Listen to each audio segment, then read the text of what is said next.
What's up, PlayStation Universe, and welcome to episode 57 of PlayStation Fix. My name is Will Robinson, and joining me, as always, is reviewer Kyle Prahl. Oh, the R sound threw me. I didn't know where you're going with that. I know. Hey, dude, what's going on? Yeah, well, doing well. I'm interested to unpack your thoughts on probably. I don't know if it'd be it's maybe not the biggest game of the year. It's definitely up there in terms of anticipation so far. Yeah. That would be Oh, Mass yeah. Effect Andromeda. Yes, the review is live. Mm-hmm. It's up on PSU.com. So yeah, obviously we're talking about this a little late. Normally we try to post on Sundays, and it's Monday night just because we're recording this after I got done with work, and we wanted to not do this before embargo. So Yeah, and I'm glad we're doing it like now too, because I think I need to put a bookend on this review period. Like even in my 3 words that I stammered out 5 seconds ago, I was just like in and out of consciousness, or maybe not quite so dramatically, right? But it felt very like, yes, mm-hmm. review, talk. Good times. Yeah, exactly. Yeah.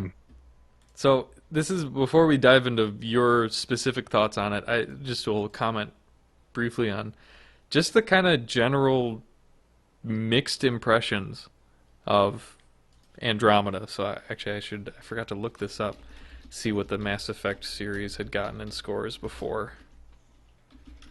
But it's sitting at a 75 on Metacritic right now. And I think to save you a little bit of legwork, I think I remember reading in the NeoGAF review thread that all 3 of the previous games scored at least a 90 on Metacritic when all was said and done. Mm. So some people were talking about how it kind of like ended the Mass Effect streak in a way of getting, fairly And that's what I was thinking. It was fairly universal praise. Yeah. Yeah, PS3 for Mass Effect 3 was a 93. So they went from a 93 down to a 75 is where it's sitting at right now. Which, to me, that's a really surprising jump down to me, considering the only real problem. So, well, I think this is going to be you're going to help explain away some of this stuff since with your experience and expertise on this. But I think from what I'm gathering so far, it's Mass Effect 3, the only problem really that people had was the ending. Everything else was pretty much just solid and totally polished.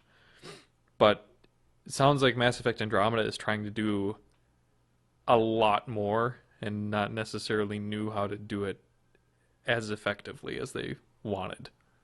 I think you're right with Mass Effect 3. I feel like critically it was pretty universally praised. I mean, even for the time, like Mass Effect 3 arguably had the smoothest combat that the series had up to that point, but I'm sure that some readers at the time still noted, hey, this isn't as smooth as other third-person shooters. Like, that's just kind of something the series always had, is slightly stiff combat. But yeah, certainly, I mean, it was very critically praised. And then with Andromeda, man, it's a complicated picture. Like, there's a reason. I without knowing for sure, I'd have to go back and check out a couple of my lifetime reviews. But I think it's the longest review I've ever written. And It was I didn't like 6 set pages or something like that.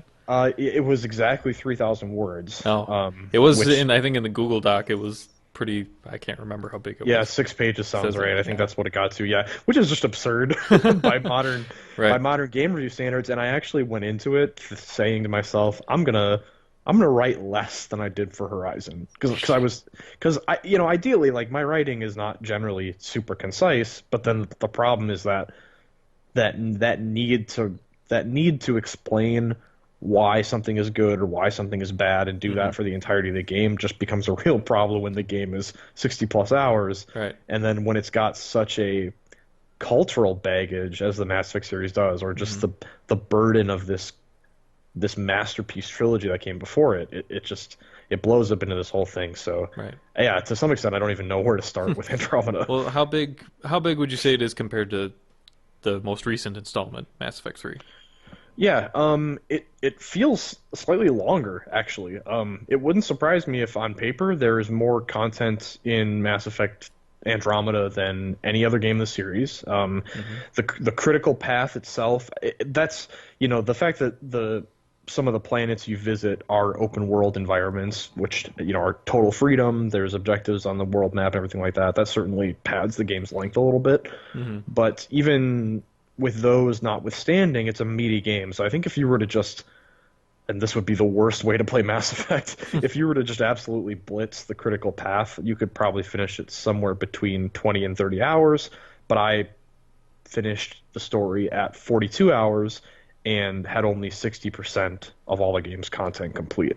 Oh So it wow. is in its entirety, yeah, we're talking a 70, 80-hour game to do and see everything. And I mean, one thing I know in the review, to segue, I guess you got to start somewhere, right? When talking about the game, is that um, speaking of the things that Andromeda tries to do different or tries to do new from the series, the flexibility of the story is one of them. Like there's an entire planet, like a main planet on which you meet characters and meet a faction and meet and just encounter these story beats that I Hmm. didn't even go to. Oh really? Yeah, I didn't even visit it, and Huh. and it just kept like you almost don't like at first the narrative is pretty linear. There's, one priority mission leads into the next, but at a certain point you have an option to go to one planet or the other. Just, the game pitches it as, hey, which of these do you want to go to first? There's a valid reason to visit each of them. Hmm. And then if you kind of just ignore that other one, you never have to go back to it. And that happens. That kind of happens twice. Like the possibility of going to a planet comes up, but hey, by the way, the big bad guy and his evil alien race are over here doing things, and we need to deal with that. So, Huh. so yeah, I just liked how, in terms of flexibility, the thing about the old games is that they always did kind of have this weird hybrid between linear and a sense of openness, and they did like they were very cinematic games, so like everyone is playing the same levels, fighting the same fights. But Hmm. I felt like with Andromeda, there's this mix of you can play the story in really any order you want. I mean, the Hmm. loyalty missions this time around are given to you fairly early, so you're not like working your way up to them. A bunch of stuff is presented to you at once, and from there it's up to you to decide like which of these things is worth my time, like which of these activities Okay. or missions seems fun. So it And really highlights the idea of exploration then in this game. yes, That's like the whole definitely. premise of this. The whole premise of Mass Effect Andromeda is that they're a colony in cryosleep trying to find new worlds to inhabit, and Ryder and his team are the ones that are exploring new worlds. Correct? Yes, Okay. it's you are the human pathfinder, and it's a private enterprise. The Andromeda Initiative is about 100,000 plus people of various alien species who embark on this journey to really just find something new. I mean, the Milky Way galaxy is fine at the point at which they leave, but I think everyone involved with the initiative sees these golden worlds on the other side of the universe, and they want Hmm. that thrill of pioneering adventure, and they want to chart something new because, as one character says, the Milky Way was boring. Like everything had been discovered. There was like everything had been seen. There was Hmm. nothing new left to call your own. And that's what drove this particular character to join the initiative. So, yeah, among that mix, you've got arcs with the various species making the journey in cryosleep, and then each arc has a designated pathfinder who's kind of an ambassador for that species, and together the pathfinders are supposed to work together to. I fall short of saying colonize Andromeda because Hmm. it's not really a game about expanding your empire on new planets. It's actually more about survival. Upon arrival, the initiative very quickly falls into trouble, and their best laid plans kind of fall to nothing. So you're left with, oh crap, we need to find a place to live before we run out of food or we run out Hmm. of power, to even Right. live over here. I like. Would you say they call them golden planets or whatever? Is that what it Yeah, is? I yes, just love that that's their nod term. because it's the actual for the scientific description of planets that inhabit the distance relative to like where the Earth is from the sun is called the Goldilocks zone. Oh, So interesting. I just like that nod when was reading that in your review. So that's what part of the things that I'm excited about is seeing how much research is actually done into relevant. I mean, obviously there's not much to go off of in terms of the galaxy of Andromeda because nobody can actually go there. But Right. just to see what kind of references or like what if this is actually well-educated guesses as to what certain circumstances or areas would be like, or how deep it goes to that. But anyway, I just thought that was kind of a fun Yeah, nod that they yeah, picked up. and that's like the impetus for the whole conflict is that upon arrival they find out that the Golden Worlds are not what they seem to be from a long distance away when they were Hmm. kind of um, I won't get into the details of it, but we had a limited picture of what Andromeda looked like, and it seemed promising, and that's not necessarily the case. So, Hmm. from there, you set out as the human Pathfinder rider, like the original trilogy. You're creating either your male or female hero. With a unique twist, you're also creating your twin, who is a named character with their own kind of story arc in the game. So they do exist in the world with you. Yes, yes, they do. Okay, that's what I was curious about. Is like that they're twins and they're not separate. Like they're not just like male shepherd and fem shep and all Nope. that. Yeah, there's they exist in the same universe, and so whichever one you decide to play as, the other one becomes a character in the game. And I've been able to see certainly what my playthrough looks like, but then peeking in on Megan's playthrough, it's I mean, it's more or less just swapped. So the things that would happen to Sarah Ryder, my twin, Hmm. would happen to Scott Ryder in a female playthrough. So yeah, it creates a very interesting family dynamic. I think it certainly you don't need this to have a compelling hero. You know, Commander Shepard was more or less an anonymous background, Hmm. but it's fun to the game has a backstory for its hero loosely, but then you still get to shape that a bit through your dialogue choices. Like people will ask you, why did you join the Andromeda Initiative? And everyone has a different reason. Some people didn't have any family left holding them back. Some people needed to escape for whatever reason. There's a whole litany of Oh, sure. things, but you get to sort of, I left the Milky Way because X, and Hmm. sort of just put your spin on it, which is great for the series. It's great for just in general. The dialogue choices are great because unlike the original trilogy, you're not forced into the Paragon Renegade like duality where Oh you've yeah, got these clear two options and you're stuck with those. yeah. You actually have to. You have different kind of personality responses to individual people that they're not necessarily clearly labeled as what they are. Well, they're clearly labeled, but they're not restricting, I guess. So Yeah. you can enter a conversation, and generally sometimes you'll have a couple options. Like you can choose to either be casual in your response or professional, and Hmm. sometimes you'll have all four. You can be casual, professional, logical, or emotional. And they're marked with icons, but then the flavor of them is kind of diverse. So a casual response might come off as kind of a flippant joke, Hmm. or it might come off as like a brash, cocky confidence, depending on the situation. Like in a Hmm. hostile environment, it might be that brash, cocky confidence, but then it could be just sort of a lighthearted joke somewhere else, and so forth. So what it basically does is just says no longer no longer are your gameplay powers actually tied to these choices you're making. Because without having a perfect memory of this, I believe that in Mass Effect 2 at least, some of the best powers were locked behind having a certain Hmm. degree of Paragon or a certain degree of Renegade, which by its very nature like delegitimizes making one choice over another. Like you by Yeah. virtually every player is going to get railroaded into choosing one, and at the outset you just decide I'm going to be a Paragon character this playthrough, and then Right. that's really the only real choice you're making. Yeah. You can't Um, react fluidly to the situations that are there. Like you can't reflect yeah, what the emotions you'd expect somebody would feel in that situation. for sure. So So. I just loved that. I loved being able to just react as my organic Mhm. self. Like, what would I say in this situation? And being able to ask that hundreds of times throughout the game was really cool. Are the tones that they use to in response or the difference how they answer and things and what you select, does that actually reflect what you imagine they would how they would say it, like we've talked about in the past? Yeah, yeah, the running thing, right? The Fallout syndrome. Yeah.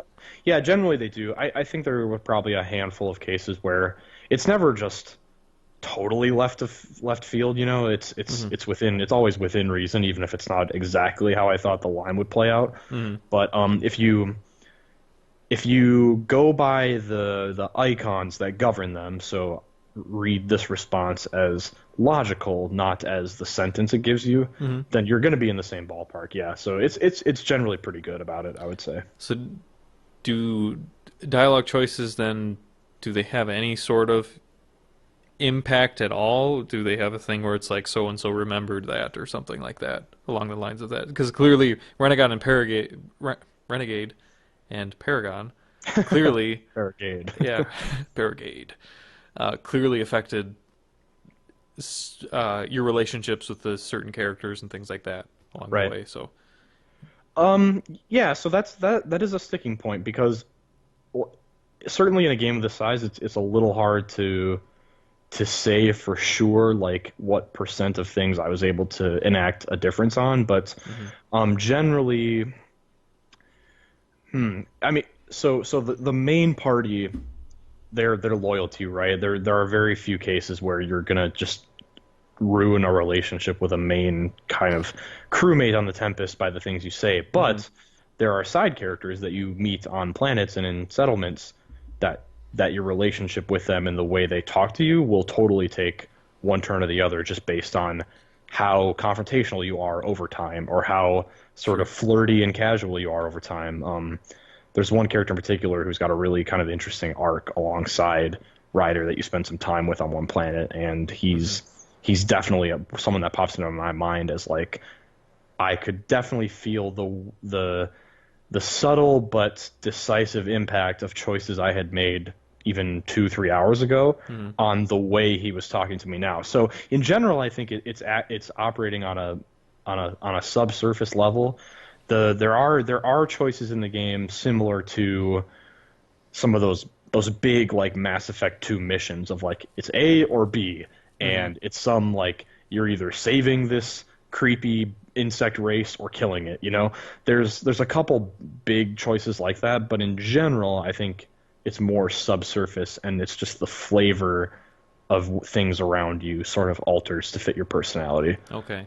Yeah, So, that's one of the yeah. things that I was thinking about that I don't want you to hint at or say anything about. It was just kind of the thing that happened at every end of Mass Effect game was that depending on how you responded to certain people, that it would determine who survived like the final mission or things like that. So that's what I'm interested to see if they have something similar to that. But again, I don't want you to hint at Okay. that either way All for right. people out there since I'll no comment that one yeah. then. All right. So um But yeah, there. I mean, man, it's and we're in my head. I'm thinking of the review I wrote, and I'm like, man, we're not even like past the first like we're few on paragraph. paragraphs. Yeah, we're Just we got to maybe paragraph 6 or something. we're I think getting is what we're places. at. Yeah. One, two, three, four, five. Yeah, Yeah. paragraph 6 is what we hit. So now we can move on. Just to return to the idea though of what Andromeda sets out to do and how well it Mm, succeeds or doesn't succeed there. I think if you had to boil it down to a single thesis behind what Andromeda is trying to do, as you said, mm, it's rekindle the spirit of adventure. I mentioned that verbatim a couple times in the review, like mm-hmm, this optimistic enthusiasm or this sort of innocent sense of wonder that's back in the series. And in all the conversations, in all the plot happenings, and in all of the tones of these events, you really feel that they are intentionally dialing it back on like the dark, grim intensity. Like one thing I think of maybe a fair criticism you could leverage against the original trilogy is that there wasn't a lot of room to breathe and really soak in the world because mm-hmm. the Reapers as a threat are introduced extremely early, like almost instantly actually Yeah. in the original game. And everything like there's side activities and fun times and hangouts with your crew, but it all is like that threat is always looming over you, and especially as you get Mm-hmm. toward second half of 2 and the entirety of 3, it's so grim. Yeah. Whereas Andromeda, it really does feel like a soft reset for the series, where a lot of the things we love about Mass Effect, like the Codex and these super cool alien races with their highly detailed cultures and politics and personalities, but then it's almost like, okay, what if Mass Effect 1 had been a really just an adventurous spacefaring Hmm. sci-fi epic without necessarily a like universe-ending threat Yeah, like just like breathing an down your neck the intense whole sense time. of urgency all the time. Yeah, yeah, let's remove that a little bit and like let's focus more on what it feels like to have that pioneering spirit, to be on the Tempest and know Hmm. that you are responsible for charting new worlds, and every planet you step on is one that a human has never stepped foot on. Hmm. And you know we want to drive over this hill with the Nomad and explore that outpost because we don't know what's over there, and maybe it's a good Right. place to plant a settlement. And I have to ask this because this is I really need to know. Do the aliens species or the colonies that you encounter, do they themselves refer to the Andromeda galaxy as Andromeda? no, Good, they because I was gonna be really ticked off if they did, because it was yeah, yeah, arbitrarily named by the human race. So why the hell would they call their own home right. Andromeda? I paused for a bit to think. Like I'm trying to think in Yeah, my head of any time where that happened, and I can't think of one. The one thing they do, I feel like you don't need so to say so what they call it. I just wanted to know if they called it Andromeda or not.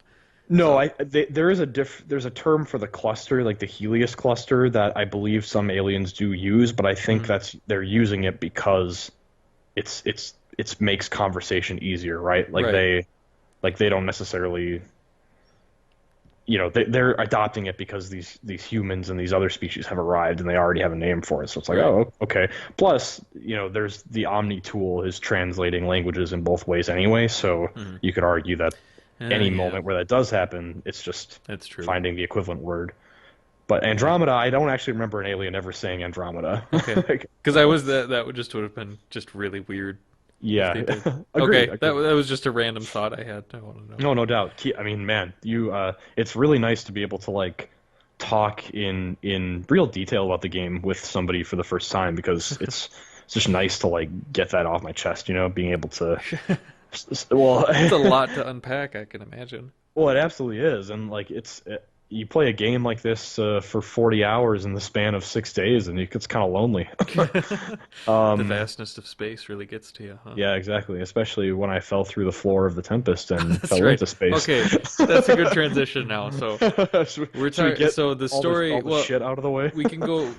We don't want to. Obviously, we don't want to go deep into the story, but that's really one of the things that Mass Effect is known for, is basically being the space opera of games. Yes, for sure. Uh, and Andromeda still holds up to that Yeah, title for the series, from what I understand. yeah, and most people believe so as well. Yeah. Sorry, I'm away for him to calm down.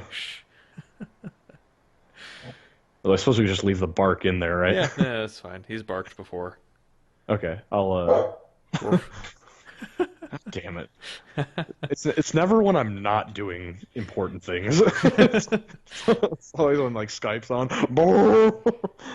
Anyway, yeah, the story definitely it holds up to the series legacy. I think whether you like it as much or better or less so than the other ones is really going to come down to your preference for that adventuring spirit. In my Mhm. book, I think this was the perfect place to go with Andromeda's story, is to really drive that soft reset home and really drive home that adventuring spirit with a lighthearted tone, a bit of innocence and wonder with planets and alien races that have never been seen before. And so how do Mhm. we deal with these? And certainly there's a villain that gets revealed and these forces kind of come into conflict with each other, and there's this need for the galaxy to sort of come together and cooperate, which is another Mass Effect trope.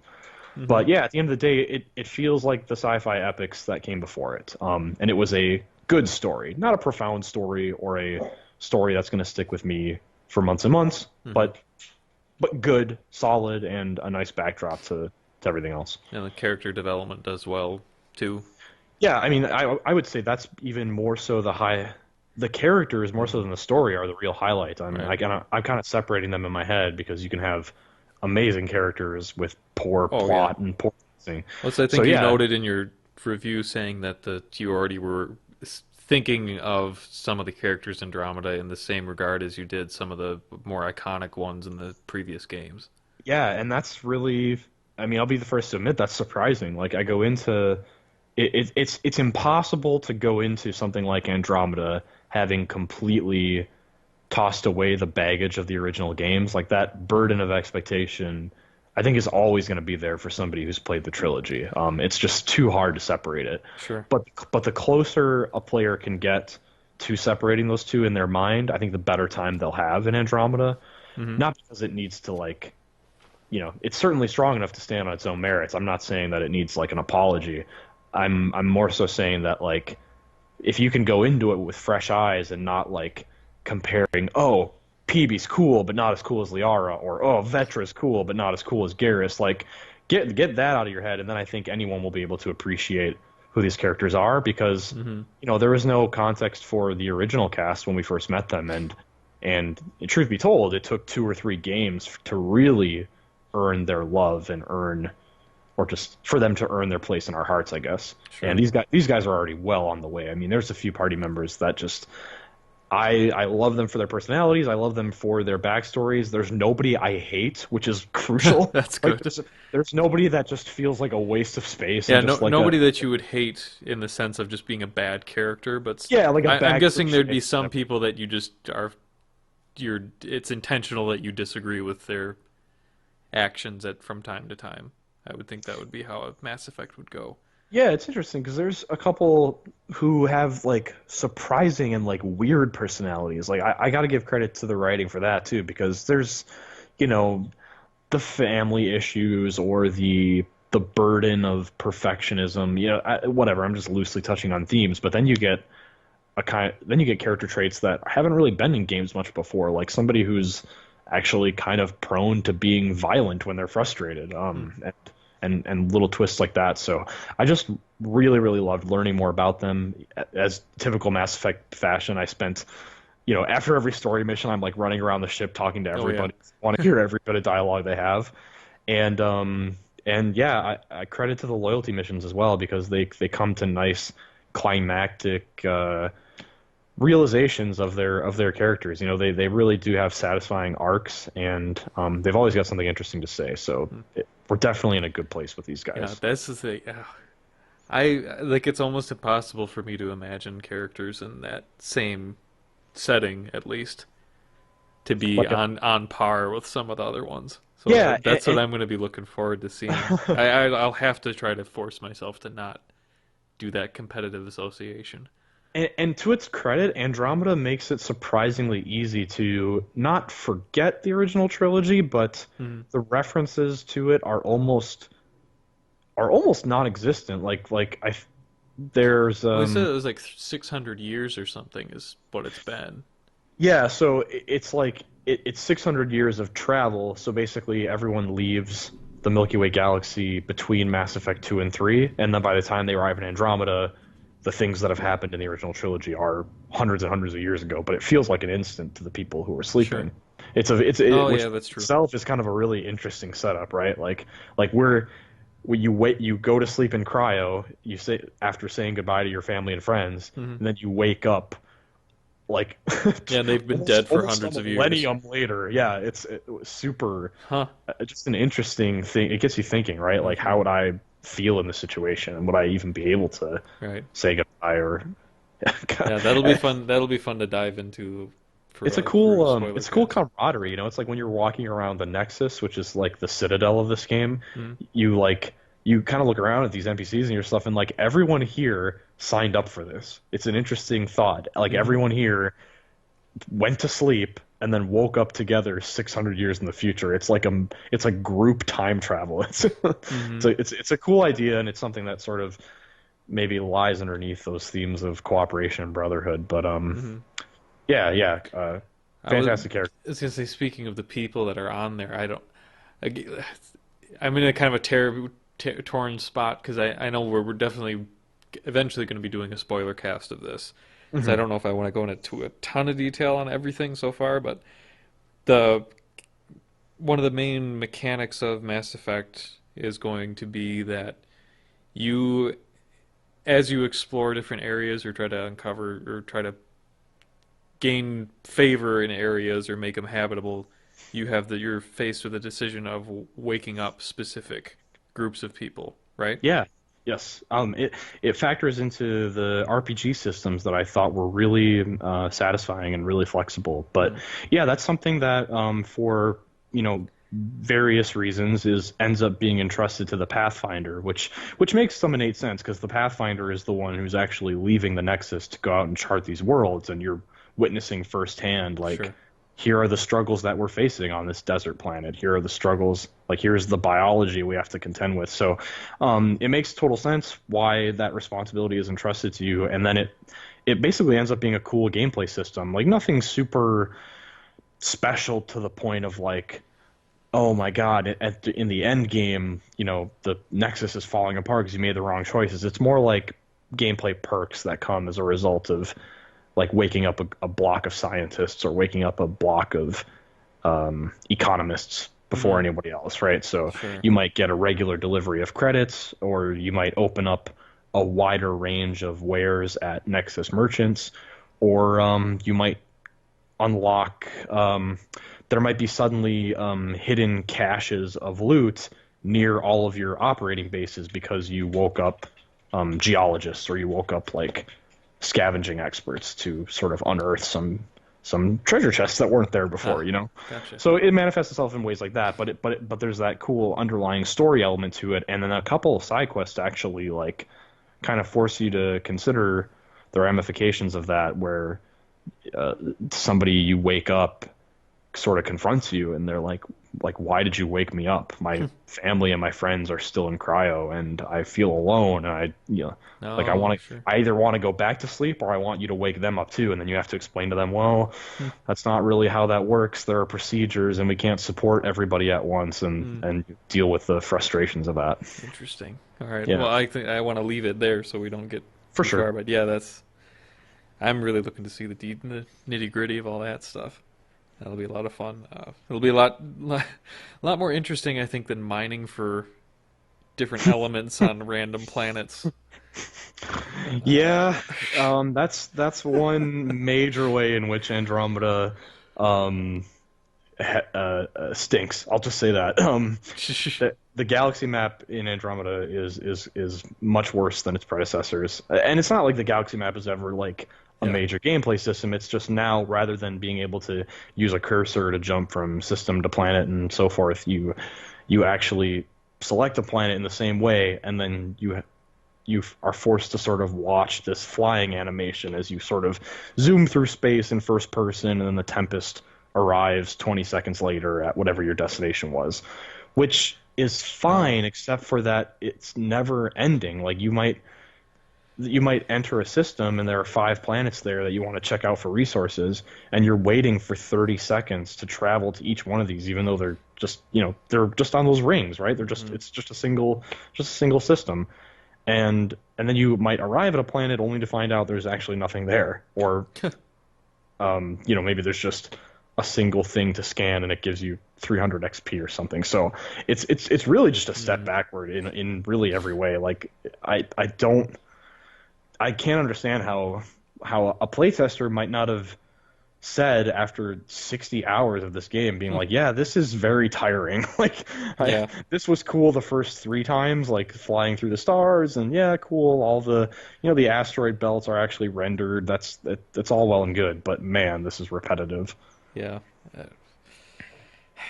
yeah, this would be a good time to transition into some of the complaints that were there. Why it's dropped to Right. 75 as an overall Yeah. average on some of that. So there are some Yeah. of we didn't touch a lot on the RPG systems that you were praising, but maybe we can get back to those after this. But there are a lot of little things like that, just kind of awkwardly placed loading times or decisions or structure and some of that. But then there are also just blatant glitches that Yeah, you it's were a whole referring mix. talking It's a about. little bit of everything. It's Yeah, a little bit of everything wrong about like rushed game development. Like all of the implications are right. here. And what was frustrating about the writing of this part of the review, or just interesting, I guess, was that they usually when there are a few things wrong with a game, you can sometimes point to like an overarching reason why that is. Sure. Like movement. This is absolutely not true because Horizon's amazing, but you could say like, oh, movement and questing is slow in Horizon because of X, like fast travel. There aren't enough fast travel points or something, right? There's reasons behind it, but Hmm. that's not really the case with Mass Effect. It's just this laundry list of annoyances and frustrations that aren't really related to each other. It's just a massive list of small problems, granted, but problems nonetheless. And so when I got to that point in the Hmm. review, halfway through my actually playing of the game, I actually did start keeping a list of all these annoyances because I'm like, I'm gonna forget them. And sure Hmm. enough, I brought up the list while I was writing my review to help refresh my memory, and then I ended up just sort of listing them in the review because that's really the only way you can do it. Hmm. It doesn't need to, falling through the floor of the Tempest doesn't need to be talked about, but Yeah. does need to be mentioned alongside dozens of others. Jeez. And So there, man, how many times did that happen? That specific one? that actually only happened once. See, well, It's a that's one fun of the things that I find interesting is what it sounded like is that there's like a couple dozen random things that just happened once, and then that was Yeah, it, which is that's just fair. really odd. Like, not to say that it's okay because they only happened once, but that just the fact that there were so many random glitches that were not repeated is Yes, interesting in itself. because it's far more often it's the opposite. Like a game like Fallout, like maybe like Hmm. there's a persistent problem where Yeah, NPCs glitches get stuck become in part of the doorways. gameplay. Yeah, right. Yeah, the giant boots you 3,000 feet into the air. Yeah. No, but I think you're actually, yeah, you're definitely on the right track there. Where again, there are so many little quibbles and flaws, and then they're not really related to each other at all. And sometimes you only see them once, like when you fall through the floor of the Tempest, which, granted, maybe was my own fault. Because what happened was I opened the door to one of the rooms. And the room just wasn't there. It was just a vacuum of space. It was just stars and asteroids that I could see. So naturally, I stepped into it, and Yeah. then I fell out into the void of space. Oh, But regardless, the room didn't load, right? Like that was like the main problem there is was that it's supposed just to be a room there. the door to the abyss. uh, Okay. so yeah, that granted that Yeah, only I mean, happened. at the very least, that's just an engineering failure on the part of on the Tempest. Yeah, certainly. Some guy forgot to lock a door. You'd think there'd be like a key code or something on the door to Yeah, or at prevent. least a siren or something. Just like, Yeah, yeah, for sure. That same door later in the game just wouldn't open for me, so I guess they did fix that problem and prevent you from falling out the airlock. But no, yeah, like I would, and that actually happened a few times. Like I'd go to that door to go talk to the party member behind it, and what was a like, party member room? yeah, like a room where you Jeez. would go talk to one of them, yeah, and like with. You may remember from the other Mass Effect games, typically when you open a door, you hold triangle for like a second, and then like a little icon thing spins as the Mm-hmm. door opens, like a holograph. Yep. So it just sat there spinning and spinning for minutes. I'm 5, 10 minutes as I waited, and I knew that it was broken, like it wasn't going to open. So Mm-hmm. had to leave the Tempest, had to go on planet and come back in order for it to work. Hmm. That was a few times. Enemies turned invisible several times throughout my playthrough. I'd just be fighting them, And you and clarified not cloaked; they just right because cloaking. disappeared. Yeah, because there is a cloaking effect on some enemies where it's the typical like video game shimmering, Hmm. but no, these guys would just disappear and like you could tell it was glitched because when they would fly, you'd see like the little blue flames of their jetpacks move in the air, but not them.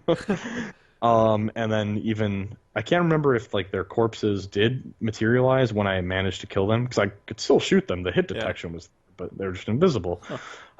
I think it's I've just advanced alien technology. I encountered a new one after I wrote the review, actually, that Oh yeah. I wish I would have seen the night of so I could add it.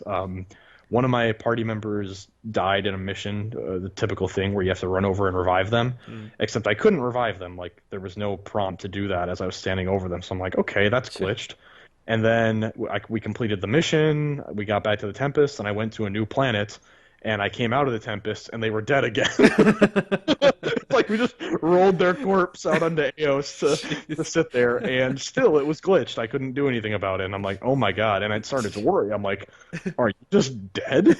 Like, is this just the way this is from now on? But I managed to fix it by like summoning a different party member to fill that slot, and then Oh, like reloading on it in a different area, and they okay. managed to come back. So that's good because I would have been really sad if my romance partner disappeared forever.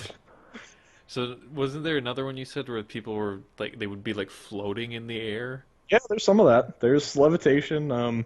Yeah, party.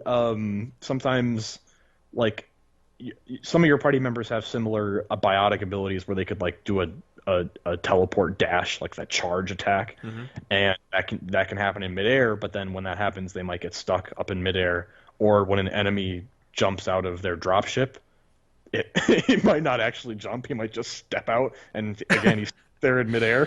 Hmm. And typically, it's the janky behavior where if you shoot it, he might come back down, he might not. So these aren't like yeah, some of these are quibbles, some of them are flaws, some of them are just mind-bogglingly stupid. Like there's animation troubles that the internet made a huge deal out of that aren't even remotely as bad as people were fearing or saying. Hmm. And yet, when you see some of them happen, and when they happen somewhat commonly, I mean, maybe 10 to 15% of the game's conversations are janky in some way. It's just it really speaks to dismal quality control across the board. And you can point to you can theorize about what that means, whether it was a lack of time, just needing more time in the oven, to a let's ship this game and patch it later, to a we didn't notice these things because of poor quality control. Like there's like I don't necessarily want to speculate other than to say like the facts are there. The game is has just so many of these, and I didn't even mention a lot of them. Like there's yeah, fast travel weirdness. Like this is actually stepping away from the technical glitches and more toward just design flaws in my mind. Hmm. But when you're on planets, when you're driving around the Nomad, you can pop down these what are called forward operating bases, a Metal Gear Solid term, I guess. Sure. And those serve as your fast travel points. Like when you reach a point where one of those bases can drop down, all right, you've now got a spot where you can swap characters, swap your loadout, or just fast travel to that point later. But when you first enter a planet, you don't get to choose which of those you touch down on. There's just one parking spot for the Tempest. So what happens is, let's just say I'm at the Tempest galaxy map, right? And I want to fly over to that desert planet in the opposite corner. Well, 30 seconds later, I'm in the system. Another 20 seconds later, I'm at the planet. Another 20-second loading screen, I'm down on the planet. And then a 7-second loading screen later, I'm actually at the forward operating base that I wanted to go to all along, like where my quest marker is. Oh. So there's just this, and certainly without knowing the technical goings-ons behind the engine, it does seem baffling to me that, I mean, these are just instances at the end of the day, right? The only reason you're loading onto Eos in the spot that you are is because BioWare decided that that's where you load. So Hmm. the mere fact that you have the ability to fast travel at all tells me that there could have been an option to say, I want to touch down here, or I want to touch down there. Hmm. The same problem goes on the Nexus, the Citadel, where there's only one spot for the Tempest to park, and there are 5 or so areas of the Nexus, and your quest marker might be in one of them. Well, you've got to wait through the loading animation of landing there, like that kind of, here, the Tempest has arrived, Hmm. touchdown. And now you've got to run through District 1 to the tram, and then another short loading screen to actually get where you're trying to go. Hmm. And I know this is something that the original trilogy did better. Mass Effect 3 had you could deploy into the area of the Citadel that you wanted, and there were Hmm. like elevators between them, and it just felt better, right? It didn't Yeah. stick out like a sore thumb like this one does. And I guess it's open world growing pains because this is, to be fair, the first time the series has truly had open worlds, and Yeah. it shows a little bit. I guess Dragon Age Inquisition did, so BioWare has experience in that area to some extent. Hmm. But I just they are very obvious, like play experience problems that I noticed within an hour or two of starting the game. You know, it's not something that wears on you over time that a 3 hour QA session wouldn't notice. I mean, this stuff is immediately annoying, Hmm. and you get used to it, but at least at the outset, it's kind of baffling. Yeah. You, it almost sounds like it'd be better just to have like a 30, 40 second, even like a minute cutscene every time you traveled somewhere instead of three separate loading screens, basically. Yeah, I mean that Just might be to, a little less annoying, yeah, just to sit through something a bit yeah, longer because and that's what I would presume that would be the main reasoning why they have so many stopping points is because they have to render and load that specific area and isolate, moving, transitioning you to that area to load it and all that stuff. But yeah, it and there's a still seems balance. excessive compared to other games that are out there. So it's And kind of odd. inconsistent too, because I note in the review that a couple of the towns and cities that you go to are large enough that BioWare saw fit to place fast travel points within them, but those are generous. Like you can literally skip just a few hallways that you don't want to run down. You know what I mean? Oh yeah. So it's like that's such a night like a little blessing to the player, but then in other ways it's kind of punitive. Yeah, I would have been totally fine if like there was just a flying animation between systems, right? Because that's a long distance of warp Mm-hmm. drive. But then once you get to a system, I don't understand why we don't have the Mass Effect 2 and 3 thing of just like hit X on a planet, boom, there's the planet, now scan it or whatever. Right.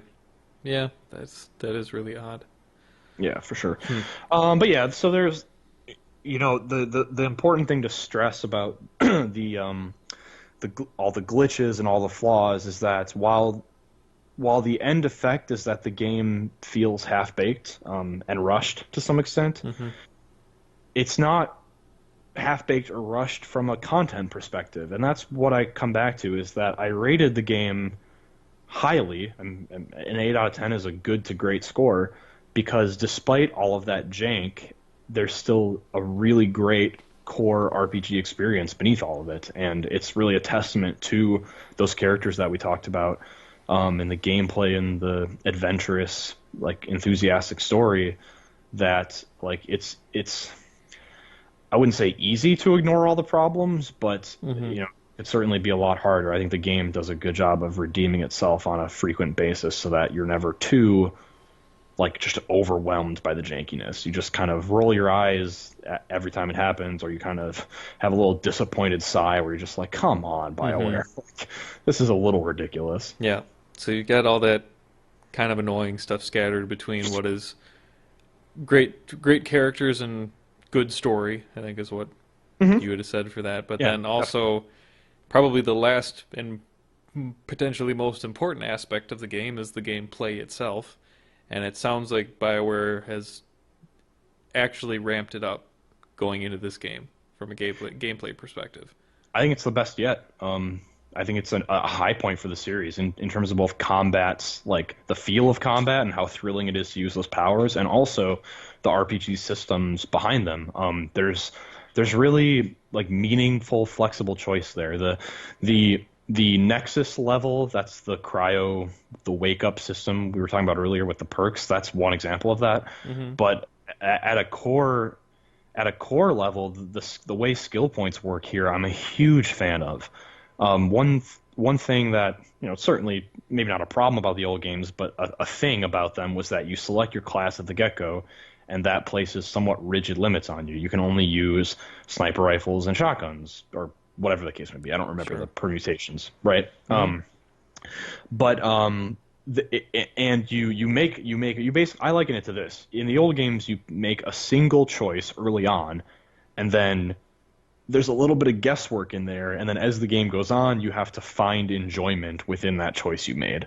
So maybe if you picked a Vanguard because you liked the way it sounded, you find out there are things you like about Vanguard, there are things you don't like, but too bad because you can't change it anyway, right? Once you get into the game. Sure.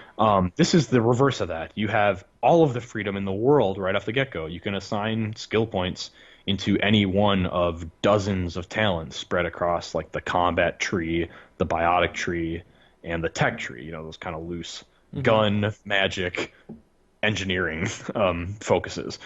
You can spread points across all those. There's dozens of talents within each of them. And then, as we've seen on some early gameplay videos, each talent itself has kind of a miniature tree where once you spend a few points in it, you can start to branch off. And for example, I want to make my shockwave have a wider radius or a smaller radius but more damage, those kind of things. And as you assign points over time, you unlock the original trilogy's classes as profiles that you can freely swap at any time. So I've poured 20 points into various biotic skills like Pull and Nova, and the game brings up an alert that says, "Congratulations, you've unlocked Adept Level 2." And all you do is click it on, and it gives a stat boost to what you're already doing. It just sort of complements the way you've been playing all along. In all things, it basically boils down to being completely, utterly flexible, without restriction, without needing to really invest in something like Horizon, even where you have to like invest in the Predator section to get to some of those later talents. With Mass Effect Andromeda, they're all spread out. You can put points into virtually anything. And there's a Hot Wheel 2 from what I saw in one of the developer videos that they had where you can freely switch between presets of certain loadouts and abilities, like fluidly in the middle of combat. Sort of. You can switch out powers. Maybe that's what you're thinking of. Okay. So any powers that you've unlocked, you can pause the game and say, because they're always mapped to either L1, R1, or both at the same time. So you can only have 3 slotted at once, and then at any time you can swap those out for other stuff. But guns, you can only do that when you're departing the Tempest or when you're at. Well, there was a bases. thing I saw where they had it was like almost like using the D-pad almost. They had 4 different sets where they swap between like a sniper loadout with the cooldowns, and the cooldowns changed as you were doing that. Maybe that was just a early build or something. Yeah, that must have been an early build because the cooldowns do reset when you like. If I were to remove Pull and slot in Shockwave, the cooldown, I'd have to wait for that. Yeah. But yeah, you can't wholesale swap the pre-configurations. That'd be nice Someone though. did that in that video. That's weird. They Yeah. like completely showcased that specifically. Yeah, that is weird. Odd. Huh. But the fluidity of combat and all the movement with the jetpack and all that stuff seems to really have ramped up the creativity and how you can play and just the speed of the game too. Yeah, that's huge too because like that's something you could leverage against the originals is that combat can feel sluggish at times. Yeah. And because Shepard was grounded, there was no like baked in jump button. It just felt very like Yeah, take boots cover, on shoot ground. down a hallway. Exactly. The jump jets open up so much mobility, so much opportunity for interesting sight lines and verticality. I mean, you can dash forward to close the distance. You can dash away to just get yourself out of trouble. So it's also kind of a generous game. I'd argue it's probably easier than the original trilogy because if you get into like those moments where you just suddenly feel surrounded, you're just like, yeah, I'm gonna die. Like I just know I'm gonna die. Yeah. You can usually save yourself by quick dashing or doing a jump dash to just get out of the heat of things, get behind cover really quickly. So it's super effective for that. It's great when an enemy just stubbornly refuses to poke his head up. You just jump, hover, and shoot him Yeah. from above. So that's pretty great. And there's a whole skill there because your accuracy decreases a little bit while you're hovering, and it can be harder to peg them down. So with that combined with just the powers themselves, which are very familiar, there's maybe only a few that are brand new to Andromeda. There's just this combat is just so like impactful. That's such an overused word, but I think it's right in this case because you just Ryder feels heavy, the guns feel heavy, your powers feel heavy, like they have real oomph to them. And when in those dramatic moments when the story's really kicking up with some foe you're facing off against or a desperate situation, there's those little goosebump moments of just anger or just like sheer force through the use of your powers, and that is totally alive and well here, and it feels as good or better than it ever has thanks to the jump jets and stuff. And it sounded like your teammates actually serve more of a purpose than just being annoying and getting in your way when you're cover spots. So good in this game. They're so competent. Yeah, I could count on 2 hands the number of times my comrades died in like the entire game. Like they're very good at surviving. They use their powers constantly. And yeah, one cool new addition is combo powers where generally like uh, an effect from one tree, like the incendiary ammo that comes from the combat area, that can react with one of your biotic powers to detonate and create like a cool effect or a triple damage explosion of some kind. Sure. There's a few combinations like that, and you kind of just discover them naturally. Like I took one party member Cora with me a lot, and she tends to use those freeze attacks, at least once you develop her in a certain way. And one time I just hit an enemy that was frosted over with the lance biotic attack that's just throwing like an energy bolt, Hmm. and the ice just like detonated and shattered, and it was like cryo combo, and I was like, ah, and he was just dead, instant dead. So they really do like they use their powers prodigiously, which just opens up a lot of opportunities for you to do cool things, and they're just the survivability is great. Like this couldn't be further from like the Kingdom Hearts school of party member competence. Perfect. Yeah. Awesome. Well, Combat's great, just in general. It's the best it's ever been in the series, and it's one of like alongside the characters in the story, it's one of three kind of main pillars that really helps Andromeda like rise above the crud that that we talked about before.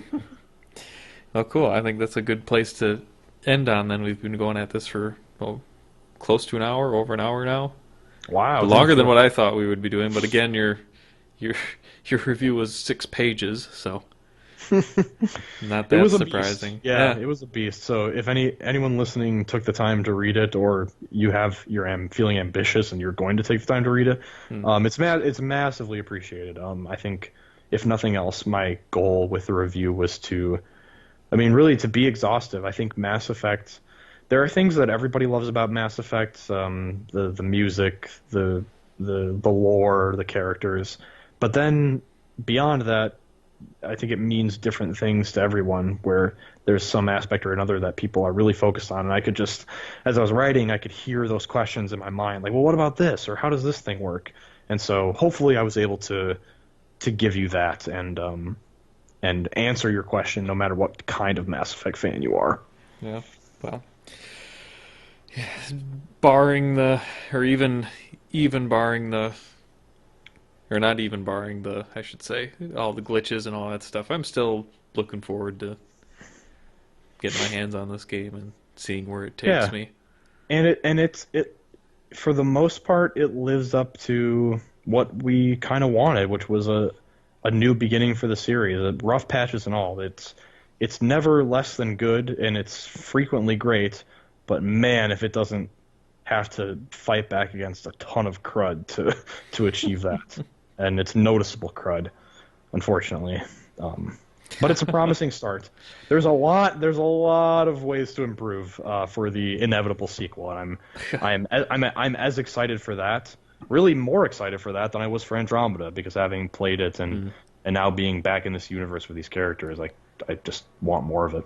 Sure. I mean, if they can do what they did with the first Mass Effect to Mass Effect 2, with Yeah, Andromeda 1 to Andromeda 2, I mean, right, right. I don't think we got anything to worry about. No, So, definitely, definitely. all right. Well, thanks for your Mm-hmm. exhaustive thoughts Yes, on no Mass problem. Effect. Yeah, I got a notification saying that mine got shipped today, Yay! so hopefully we'll be here tomorrow. Get my hands on that. So I'm looking forward to it. It's been enough time where I'm ready to dive right back into a Mass Effect game. So It's like putting on a familiar, well-worn glove, man. It's there's something special there. sweet. All right. Well, this has been episode 57 of PlayStation Fix. Thank you all for listening. Go check out Kyle's review on PSU.com. You can find all your PlayStation reviews, features, news, etc. that you need on PlayStation Universe. You can get PlayStation Fix on there. You can also get it on SoundCloud. You can get it on iTunes. Our YouTube channel, PS YouTube. You can find game trailers and other good stuff on there as well. Get a hold of us on Twitter at PSUDOTCOM. It's PSU.com. And I realize that we haven't been doing this, or I haven't been doing this the last several ones, but you can follow each one of us on Twitter if you're so inclined to do so. Uh, Absolutely. Kyle, you're Better Call Prahl at this Yes, point, sir. so at Yes, Better sir. Call Prahl, Prahl. Um, I am at Will to Game. You can find us both on there. Uh, think I got all that stuff. So yeah, thanks again for listening to this one, you guys, and we'll see you all in the next one. Take care. Cheers.